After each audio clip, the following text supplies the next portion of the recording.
DNA daily NEET analysis દ્વિઅંગીઓના સામાન્ય લક્ષણો. વિદ્યાર્થીઓ ગુજરાતી માધ્યમના દરેક બાયોલોજીના વિદ્યાર્થીઓ માટે આપણે ફ્રી ઓનલાઈન ટેસ્ટ પ્રોવાઈડ કરવામાં આવે છે. નીટ અને બોર્ડની પરીક્ષા અને નીટ પેટર્નના દરેક ચેપ્ટરના 90 MCQ હોય છે કે જે બુકોનો ઉપયોગ ઇંગ્લિશ મીડિયમના વિદ્યાર્થીઓ જે કરતા હોય છે એના સિલેક્ટેડ સારા MCQ ગુજરાતી કરેલા NCERT આધારિત કોન્સેપ્ટ્યુઅલ જે MCQ છે એનો 90 MCQનો ટેસ્ટ મૂકવામાં આવે છે. તો હજુ જે પણ વિદ્યાર્થીઓ એપ્લિકેશન ડાઉનલોડ ના કરી હોય એપ્લિકેશન ડાઉનલોડ કરો અને એપ્લિકેશન ડાઉનલોડ કરીને મેસેજમાં તમારું ધોરણ અને તમારું માધ્યમ તમારે જણાવવાનું છે. અને જે પણ ટેસ્ટ આ વર્ષે 11 અને 12માની અંદર વિદ્યાર્થીઓ છે દરેક વિદ્યાર્થી માટે ટેસ્ટ ફ્રીમાં છે.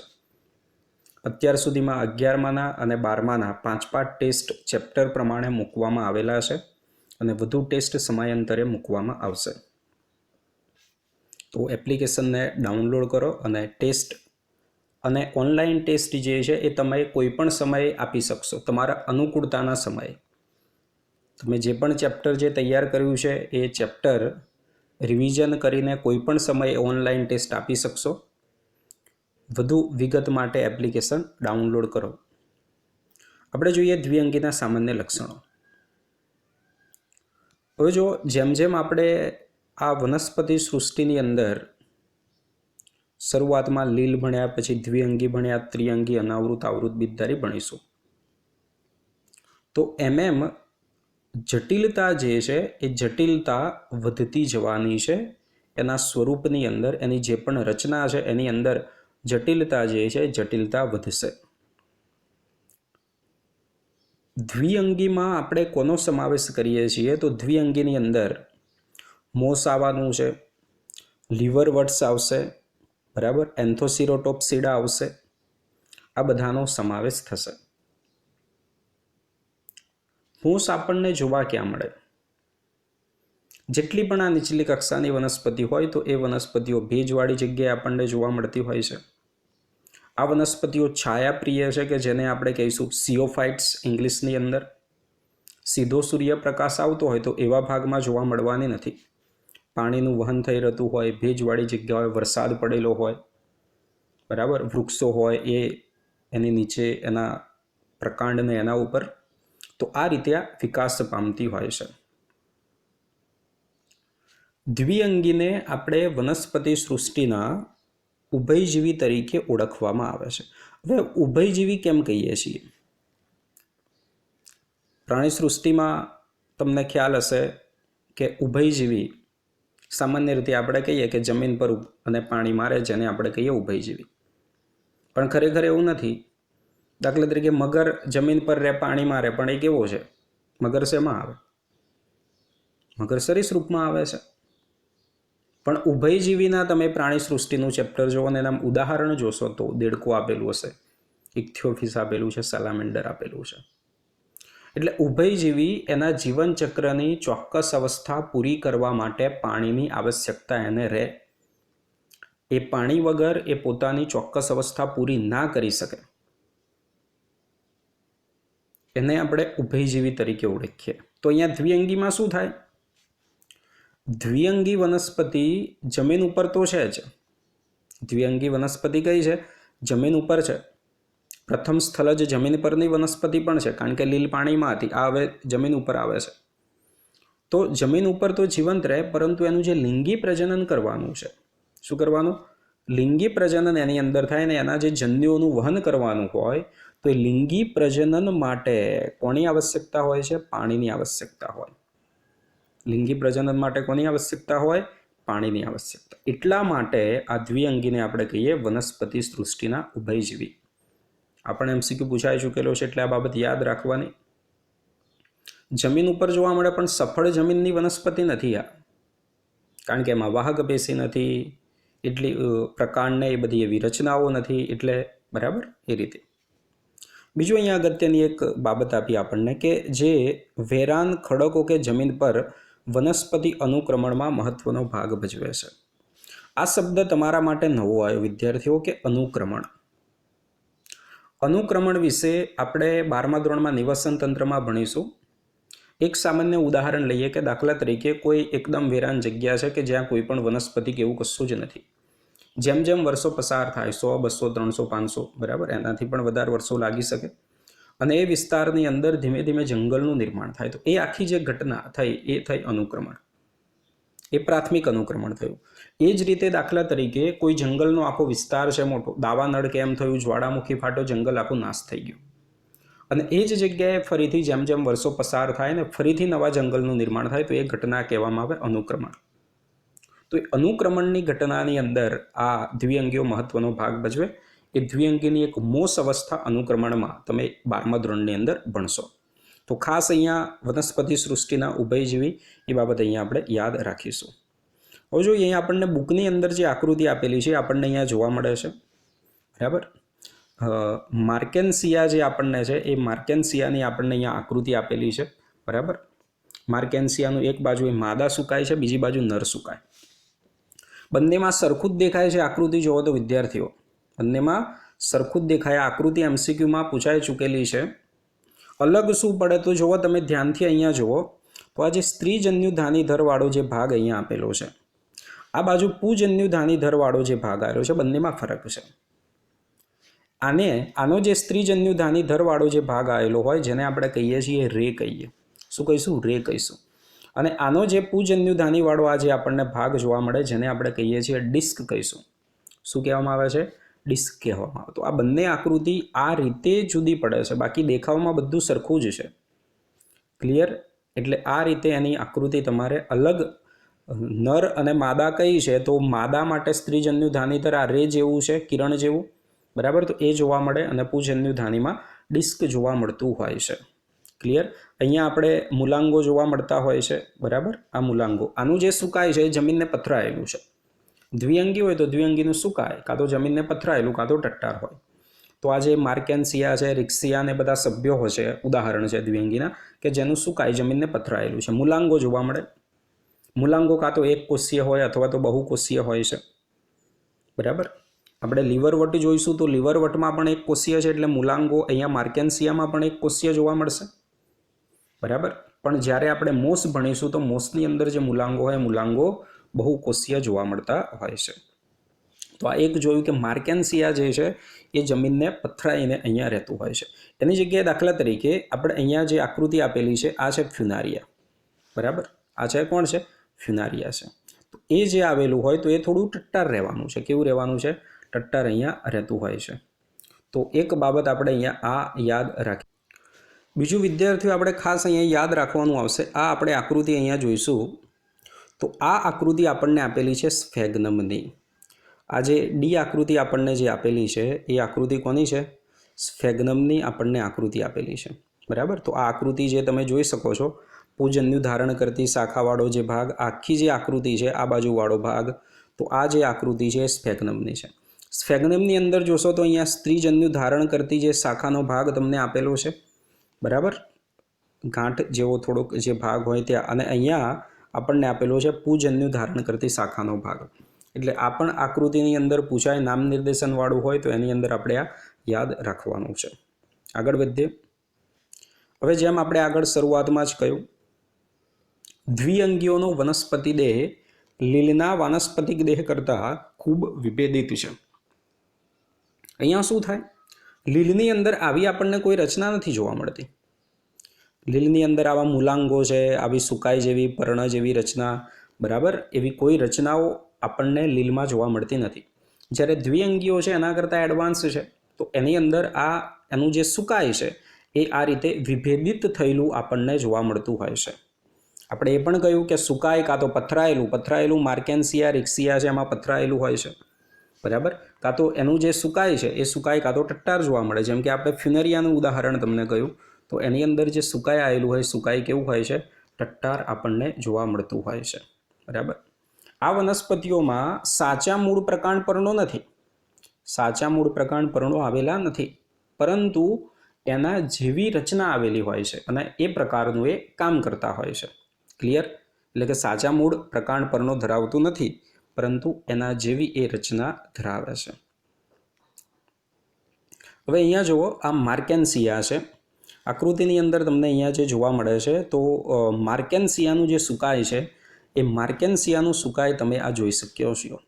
તો માર્કેન્સિયા ચોપડીની અંદર આપી તો આપણને ખાલી ઉપરનો જ ભાગ દેખાડેલો છે, બરાબર, પણ એના નીચેનો જે ભાગ હોય, બરાબર, તો એનો જે નીચેનો જે ભાગ હોય તો એ નીચેના ભાગે આ પ્રકારની આપણને રચના જોવા મળતી હોય છે. જે જમીનને અડકીને પથરાયેલો જે ભાગ હોય તો એ ભાગની અંદર મૂલાંગો અને સલ્કો એની અંદર આવેલા હોય છે. એ આગળ આપણે માર્કેન્સિયા જોઈશું એટલે આપણને ખબર પડશે, બરાબર. હવે જો દ્વિઅંગીનો મુખ્ય વનસ્પતિ દેહ એકકીય છે. હવે જો દ્વિઅંગી વનસ્પતિ, હવે આ બે શબ્દો આપણે આવવાના છે વારંવાર. જેટલા પણ વનસ્પતિ, દ્વિઅંગી ભણીશું, ત્રિઅંગી ભણીશું, અનાવૃત, આવૃત, બીજધારી. વનસ્પતિના જીવનચક્રની અંદર બે અવસ્થાઓ આવશે. એક અવસ્થા આવશે જન્યુજનક અવસ્થા અને બીજી આવશે બીજાણુજનક અવસ્થા. જન્યુજનક અવસ્થા હશે કે જે દરમિયાન એને જન્યુઓનું નિર્માણ કરવું અને એની જન્યુજનક અવસ્થા હોય એકકીય હોય. રંગસૂત્રની દ્રષ્ટિએ એની જન્યુજનક અવસ્થા કેવી હશે? એકકીય હશે. બીજાણુજનક અવસ્થા હશે એ દ્વિકીય હશે, 2n હશે. હવે દ્વિઅંગી વનસ્પતિઓમાં મુખ્ય પ્રભાવી જે અવસ્થા છે એ પ્રભાવી અવસ્થા છે જન્યુજનક અવસ્થા છે. એટલે દ્વિઅંગીનો મુખ્ય વનસ્પતિ દેહ કેવો છે? એકકીય. દ્વિઅંગીનો મુખ્ય જે વનસ્પતિ જે દેહ છે એ મુખ્ય વનસ્પતિ દેહ એકકીય છે, બરાબર. એટલે જન્યુજનક અવસ્થા, મુખ્ય અવસ્થા દ્વિઅંગીમાં જન્યુજનક છે, જ્યારે ગૌણ અવસ્થા બીજાણુજનક છે. જન્યુજનક, જન્યુનું નિર્માણ કરવું, તો એ જન્યુનું નિર્માણ કરવા માટે લિંગી અંગો ધારણ કરે. જન્યુનું નિર્માણ કરવા માટે શું ધારણ કરે છે? લિંગી અંગોનું નિર્માણ કરે, બરાબર. પુજન્યુધાની અને સ્ત્રીજન્યુધાનીનું નિર્માણ કરે. તો અહીંયા જો તમે આકૃતિની અંદર આપણે જોઈ શકીએ છીએ પુજન્યુધાની અને સ્ત્રીજન્યુધાની છે એનું નિર્માણ થાય. તો આ એ આકૃતિ આપણને જે આપેલી છે પુજન્યુધાનીની છે, આ બી આકૃતિ આપેલી છે સ્ત્રીજન્યુધાની. પુજન્યુધાની, બરાબર, અહીંયા એ આખું બહુકોષીય આખી રચના છે અને એને ફરતે અહીંયા જો જેકેટનો ભાગ આપણને આપેલો છે. જેકેટ એટલે કે વંધ્ય કોષોનું આવરણ. વંધ્ય કોષો એટલે કયા કોષો? જે પ્રજનનની ક્રિયામાં ભાગ નથી લેવાના એ કોષોનું અહીંયા આવરણ હોય છે. અને અંદરની બાજુ આવેલા હોય છે કે જે પુજન્યુનું નિર્માણ કરતા માતૃકોષો, એન્ડ્રોગોનિયલ મધર સેલ આવેલા છે, બરાબર. અને આ જે પુજન્યુધાની છે એ પુજન્યુધાનીમાંથી દ્વિકસાધારી ચલ પુજન્યુનું નિર્માણ થશે. એ જ રીતે અહીંયા આ આકૃતિની અંદર આપણે જોઈ શકીએ છીએ સ્ત્રીજન્યુધાની છે. સ્ત્રીજન્યુધાની ચંબુ જેવો આકાર છે. સ્ત્રીજન્યુધાનીનો આકાર કેવો છે? ચંબુ જેવો આકાર છે. જુદા જુદા ભાગ હોય એની આપણે જરૂર નથી, પણ આ તમને ખ્યાલ આવે કે ભાઈ કઈ રીતે એના ભાગો છે એટલા માટે આકૃતિ આપણે દર્શાવીએ છીએ. નેકનો ભાગ જોવા મળે, નેક કેનાલ સેલ છે, અંદરની બાજુ અંડક છે, અંડકોષ છે, ક્લિયર.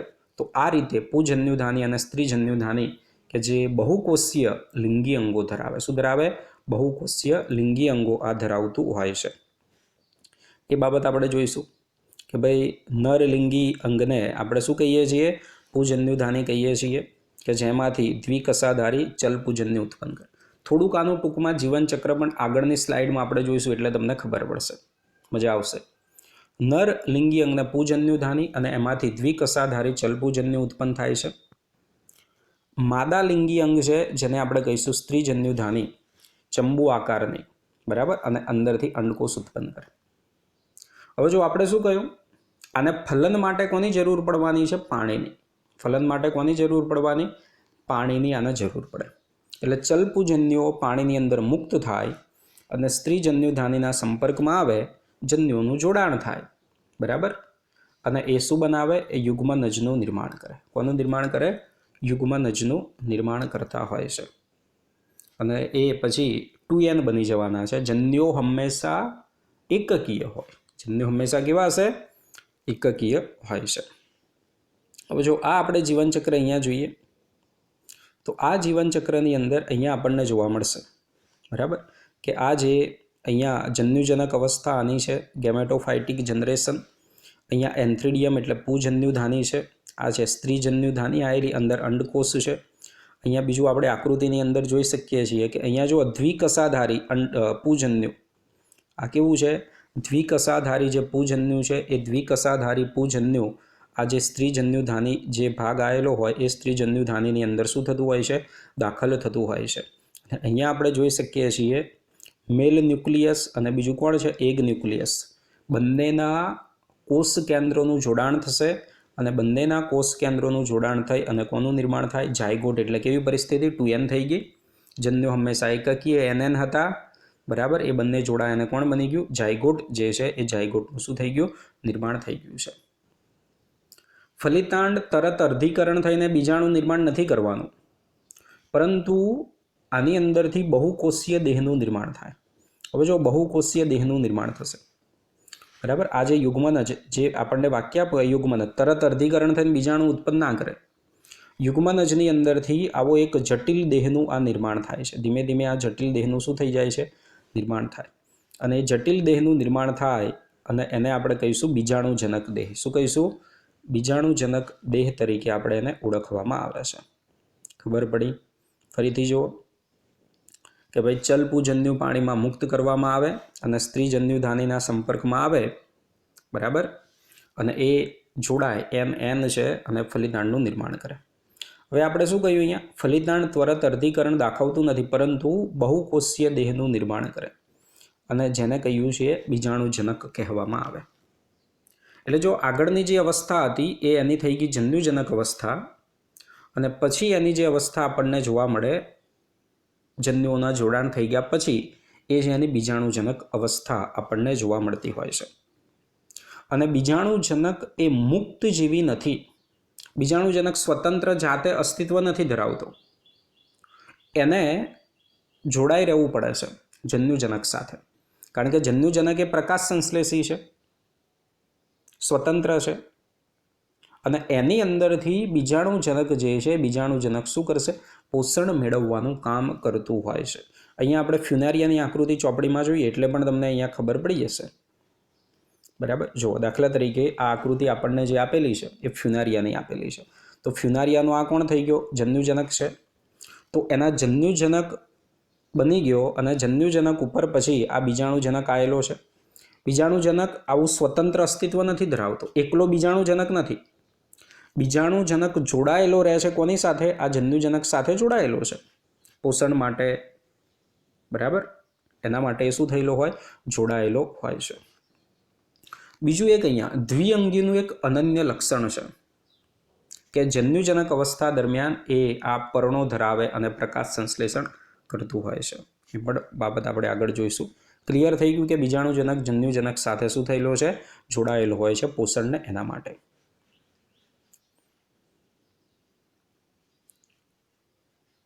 ક્લિયર થઈ ગયું? હવે શું કરશે? એ બીજાણુજનક આવેલો હોય, એ બીજાણુજનકની અંદરથી અર્ધીકરણ થઈ અને બીજાણુનું નિર્માણ થાય, અને બીજાણુનું નિર્માણ થઈને પાછો ફરીથી કોનું નિર્માણ થાય? જન્યુજનક જે છે એ જન્યુજનકનું નિર્માણ થાય. જો અહીંયા આપણે આખું જોઈ શકીએ છીએ, બરાબર. એની અંદરથી સ્પોર મધર સેલ, બરાબર, આ નિર્માણ થઈ જાય. સ્પોર મધર સેલની અંદરથી પાછા બીજાણુ બની જાય. બીજાણુના અંકુરણથી પાછું નવું અહીંયા રિક્સિયા જે છે રિક્સિયાનું અહીંયા સુકાઈનું શું થઈ ગયું? નિર્માણ થઈ ગયું. અને આ રીતે એનું જીવનચક્ર ચાલે. જીવનચક્રનો પ્રશ્ન આપણે અલગથી શીખીશું. દ્વિઅંગીનું જીવનચક્રનો પ્રશ્ન અલગથી શીખીશું. અહીંયા સામાન્ય લક્ષણોમાં જેટલી બાબત આવે છે એટલી માત્ર આપણે જોઈએ છીએ. ક્લિયર થઈ ગયું? હવે જો આની આર્થિક અગત્યતા આપી, દ્વિઅંગીની આપણને આર્થિક અગત્યતા આપેલી છે. મર્યાદિત NCERTમાં આર્થિક અગત્યતા આપી એટલી જ આપણે અહીંયા યાદ રાખીશું. હવે કેટલીક જે મોસ છે તો આ ઘાસ સ્વરૂપે ઉગતું હોય, એ ઘાસ તો છે ને અહીંયા, બરાબર, પરંતુ જે પણ વિસ્તારોની અંદર આ હોય તો એ ભાગોની અંદર કેટલાક પ્રાણીઓ છે, પક્ષીઓ છે, તો એનો શું કરે? ખોરાક તરીકે ઉપયોગ કરે. જે પણ ભાગો મેદાનોનો એનો ભાગ હોય તો એ જગ્યાએ મોસને બધું જોવા મળતું હોય તો લીલુંછમ છવાઈ જાય, બરાબર. તો એ રીતે એનો ઉપયોગ કરતા હોય છે. બીજું સ્ફેગ્નમ. સ્ફેગ્નમની આપણને જે આકૃતિ આપેલી છે તો સ્ફેગ્નમની કેટલીક જાતિ મોસ એ શું થઈ ગયા? આખું જ્યારે સડી જતું હોય પીટનું નિર્માણ કરે. કોનું નિર્માણ કરતું હોય છે? એની અંદરથી પીટનું નિર્માણ થાય. અને પીટ કેવો પદાર્થ છે?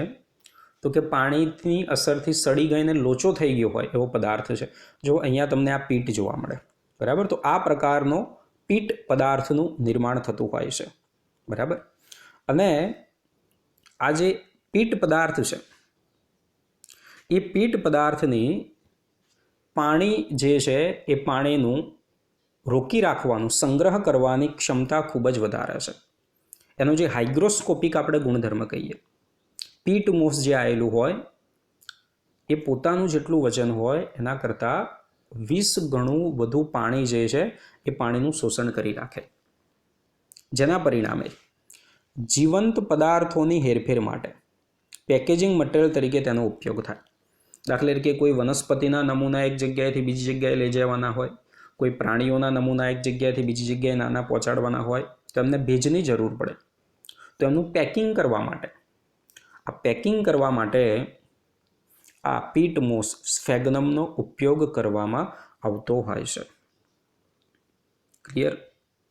ઈંધણ તરીકે, બળતણ તરીકે પણ આ જે પીટ મોસ હોય એનો ઉપયોગ કરવામાં આવતો હોય છે, બરાબર. સાથે સાથે આનો ઉપયોગ નર્સરીની અંદર શરૂઆતમાં જે આપણે કલમોને બધું કરતા હોય તે રોપા તૈયાર કરવા માટે પણ આનો ઉપયોગ કરવામાં આવતો હોય, કારણ કે ભેજ જે છે એ ભેજ વધુ એ સંગ્રહ કરી રાખે છે. ક્લિયર આટલું? બીજું તો આ આપણે સ્ફેગ્નમ જે જોવા મળે છે એ તમને જોઈ શકાય છે, પીટ મોસ જે આપણે કહીએ. બીજું આપણે શરૂઆતમાં જ આપણે આવ્યું કે ભાઈ અનુક્રમણની જે ક્રિયાવિધિ છે, બરાબર. તો આ અનુક્રમણની અંદર પણ ખૂબ જ મહત્વનો ભાગ ભજવે છે. અનુક્રમણમાં પણ એટલે કે મોસ એ લાઇકેનની સાથે વસાહતી ખડકો સાથે પ્રથમ સજીવો છે. આ આખું અનુક્રમણ નિવસન તંત્રમાં ભણીશું એટલે ખબર પડશે કે જે જગ્યાએ કંઈ પણ હતું નહીં, વનસ્પતિ પ્રાણી કશું નથી, તો ધીમે ધીમે એ જગ્યાએ વનસ્પતિ સમુદાયને ઉગવાની ને બધી શરૂઆત થતી હોય. તો એ શરૂઆતનો જે સમયગાળો હોય તો એની અંદર આ મોસ એ લાઇકેન સાથે રહેતી હોય છે અને બાકીની બધી વનસ્પતિઓને વિકાસ થવા માટે સાનુકૂળ આધાર પૂરો પાડતો હોય છે. બીજો ફાયદો એ થાય કે જે વિસ્તારોની અંદર મોસ હોય, ખુલ્લા મેદાનો ને ભાગો હોય, વરસાદની ભેજવાળી સ્થિતિ હોય એ દરમિયાન આખી જે મોસ છે એ લીલીછમ આખી પથરાઈ જવાની છે. તો એનાથી શું થશે? વરસાદનું જે પાણી આવે ને જમીનનું જે ધોવાણ થતું હોય એ જમીનનું ધોવાણ અટકે છે. સાથે સાથે પાણીને જમીનની અંદર ઉતારવાનું કામ પણ આ જ કરતા હોય છે, બરાબર. જમીનનું ધોવાણ પણ અટકે અને પાણી જે છે એ પાણી જમીનની અંદર ઉતરતું હોય છે. દ્વિઅંગીને એનસીઆરટીમાં આપણને આપ્યું કે લીવરવટ અને મોસ 2 વર્ગમાં વિભાજિત કરાય, પણ આમ તો ખરેખર 3 થવાના છે. લીવરવટ્સ આવશે, હોર્નવટ્સ આવશે અને મોસ. આ 3ની અંદર આપણે વિભાજિત કરવામાં આવતું હોય છે. વિદ્યાર્થીઓ, free online test Gujarati medium માટે બાયોલોજી, નીટ અને બોર્ડ માટેના ટેસ્ટ છે. તો પ્લે સ્ટોરમાંથી એપ્લિકેશન ડાઉનલોડ કરો. DNA daily NEET analysis test દરેકે દરેક વિદ્યાર્થી માટે ફ્રીમાં છે. ગુજરાતના કોઈપણ વિદ્યાર્થી, કોઈપણ સ્કૂલના હોય, દરેકે દરેક વિદ્યાર્થી માટે ટેસ્ટ જે છે ટેસ્ટ ફ્રીમાં છે. ચેનલને સબસ્ક્રાઈબ કરો, વધુમાં વધુ વિદ્યાર્થીઓને શેર કરો અને એપ્લિકેશન વિશેની માહિતી આપો, જેથી ટેસ્ટ દરેકે દરેક વિદ્યાર્થી આ કોવિડની પરિસ્થિતિની અંદર ઘરેથી જાતે એની સારી પ્રેક્ટિસ કરી શકે. All the best. Thank you.